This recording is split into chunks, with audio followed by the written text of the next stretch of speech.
तो ये बात बिल्कुल साफ हो जाएगी कि जिसने भी कामयाबी हासिल की है वो कुछ नहीं जानते थे सिवाय इसके कि उन्हें कामयाबी हासिल करनी है। आपको ये जानने की जरूरत नहीं कि ये कैसे होने वाला है, और न ये कि सृष्टि अपने आप में तब्दीली कैसे लाएगी। आप नहीं जानते कैसे, तो आपको ये दिखाया जाएगा, आप उसे आकर्षित करेंगे। अक्सर जब हम उन चीजों को नहीं देखते जिनकी हमने फरमाइश की थी, हम झुंझला जाते हैं, हम निराश हो जाते हैं और हमारे अंदर शक पैदा हो जाता है।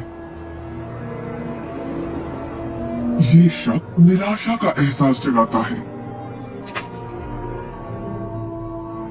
उस एहसास को पहचानिए और उसे बदल दीजिए अपने अटूट विश्वास से। और ये मैं दावे के साथ कह सकती हूँ कि वो चीज आपको जरूर मिलेगी।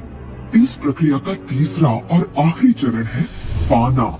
उसके बारे में अच्छा सोचना शुरू कर दीजिए और वैसा ही महसूस कीजिए